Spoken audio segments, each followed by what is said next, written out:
Hey guys, welcome back to the channel. In this video, continuing on from where we left off from the inner rocker, this is all clamped in position and locked in, not welded in yet, because we're going to probably be taking things in and out quite a bit.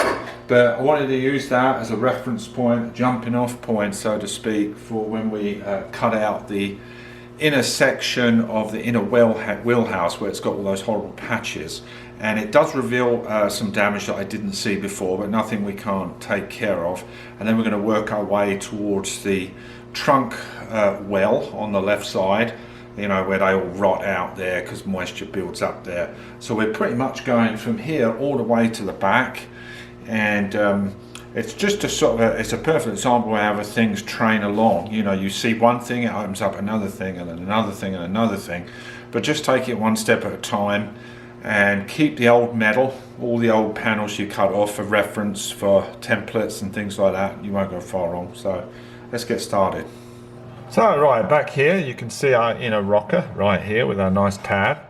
So what I want to do is I'm going to cut this section off, access the tab of this inner rocker section here. I'm cutting this off because I will show you in a bit, maybe not this video, but I have removed one of these sections, the whole rear quarter actually, off my spare parts car, which I'm fortunate enough to have. And I'd highly recommend, if you're doing something of this extent, this much restoration, is to get an old parts car with some decent metal on it.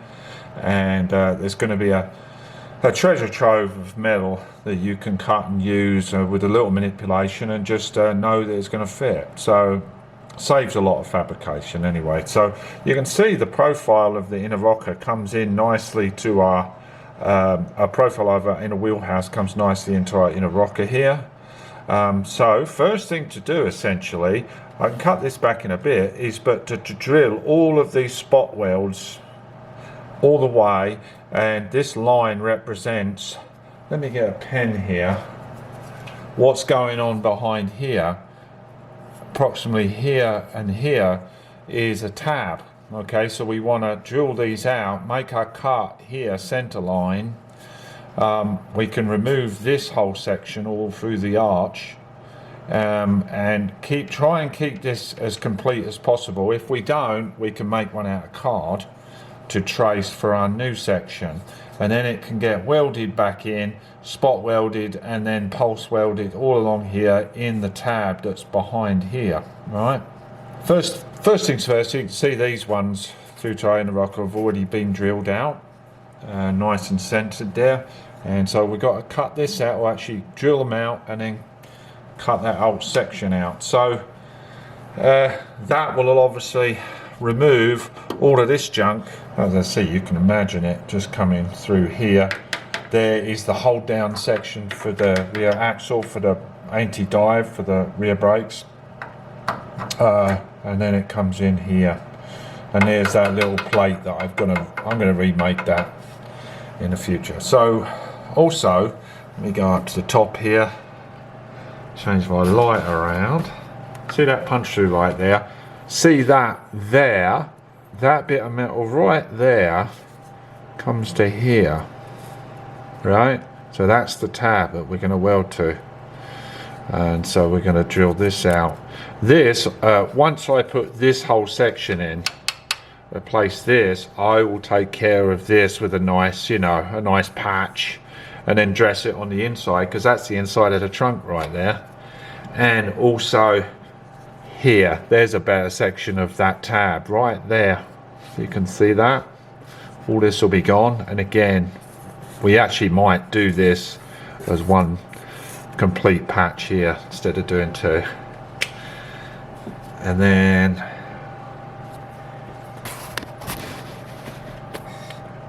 all the way back to this monstrosity here.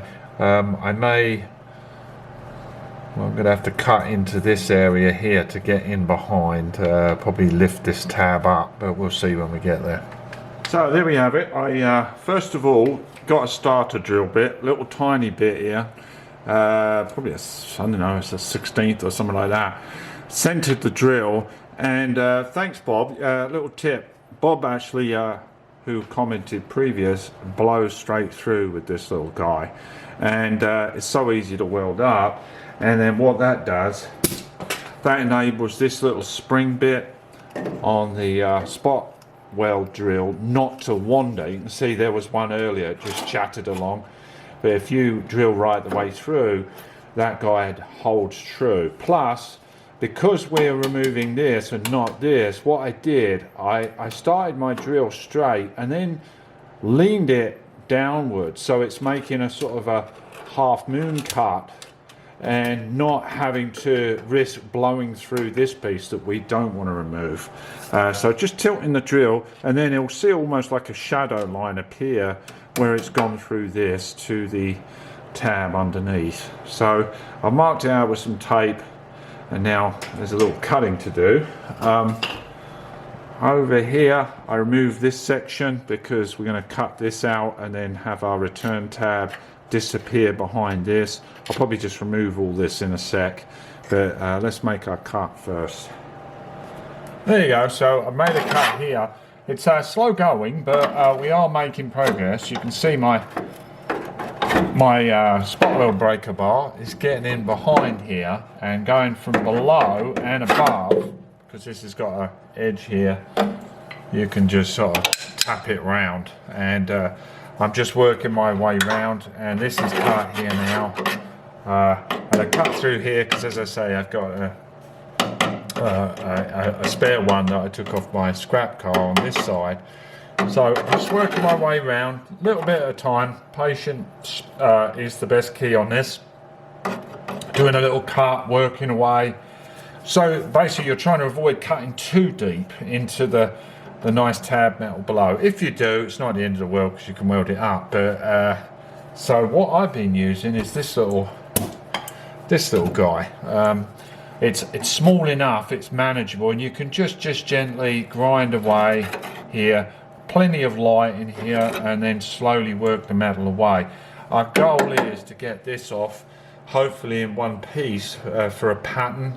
If we can't, it's not the end of the world. Like I say, we can make something out of thick card stock or something. Anyway, I'm going to carry on. So I'm starting to cut here, obviously, and I've opted to cut right down here because these horrible patches, they've not spot welded these properly onto this shock tower cup here, so it's very difficult to try and break this way as one unit. So I opted to just slice down just in front of the cup, and then I can always piece these pieces together to get my tracing to make sure we keep our profile. And also I've got another car I can take the profile from, so I'm just going to take it out in sections. Let's just go on a little bit here. There we go. So I'm not going to tear it back because I want to break it nicely from this corner, but let's just ease it back here. Here's the brake hold down for, I think this was exclusively for the 6.3, it might have been on the 3.5 as well, and so we're peeling it back from that area, and then we can clean all this surface rust off. So all I got to do now is just break it from here and keep this piece whole as a template. So let me go ahead and do that. So that's removed, pulled that section out, this guy, and I'll keep it whole so we can make our template,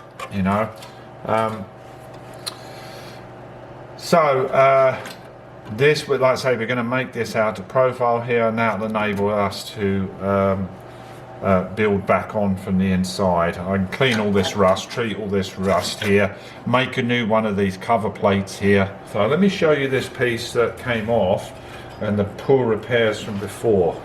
As you can see, there are those horrible patches that he just slapped over. That's what he was trying to hide.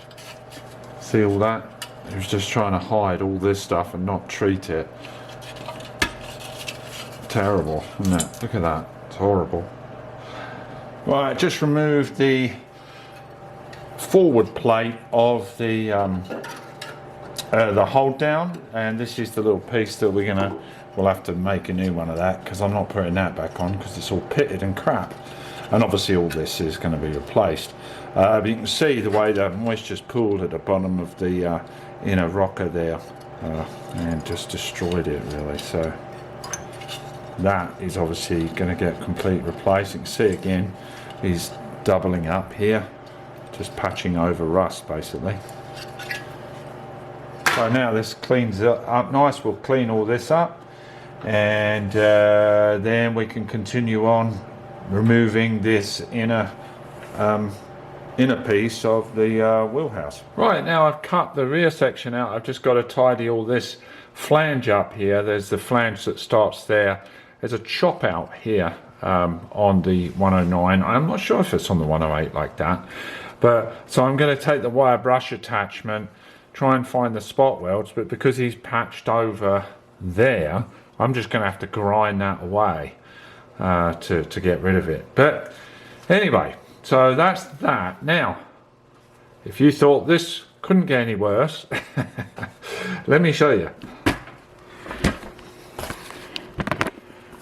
I have to take the camera off to show you. So now, obviously, we've got the essentially the shock tower here, and we've got the torsion bar holder here.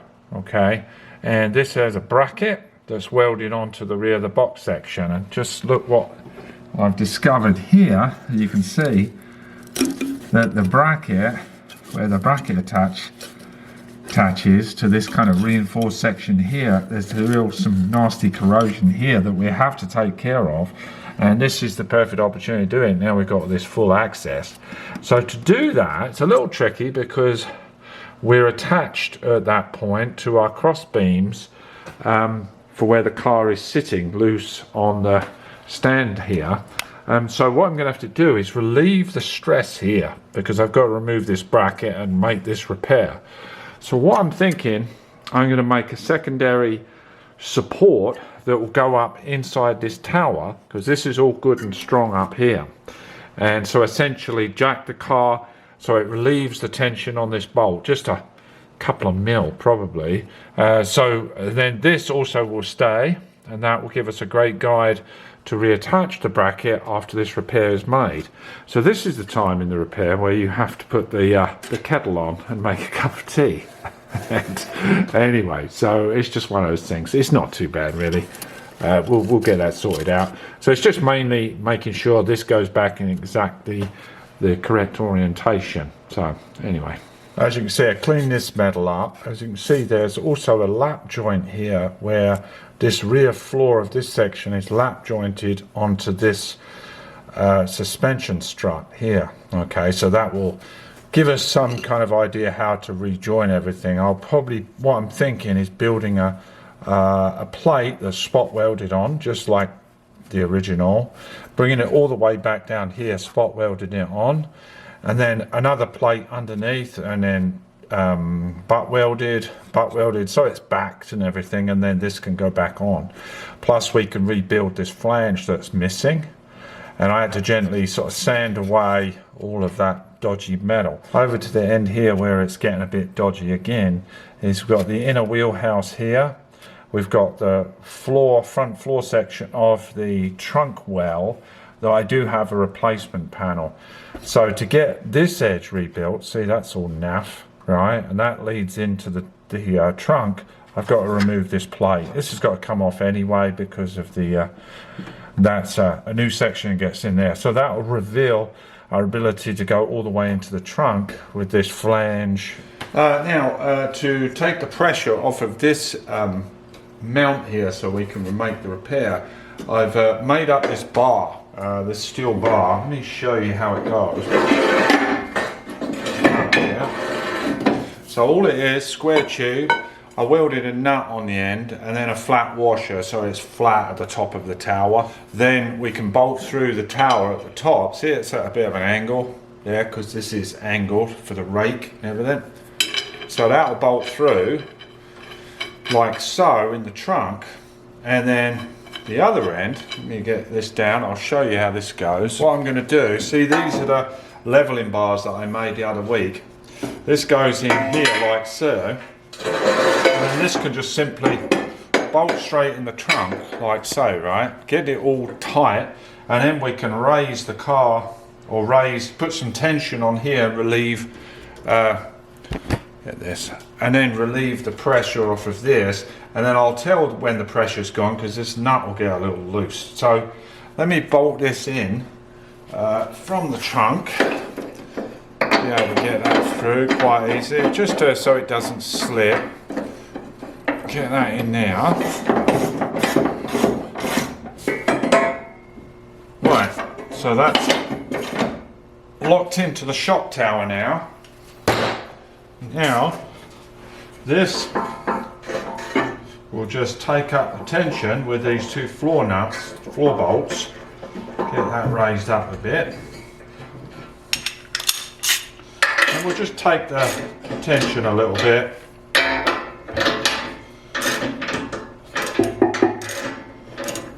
Right, so then we should be able to come up here, and I can undo this nut here, this bolt I should say, and see if we've got nice easy access, and then that means this is essentially taken over.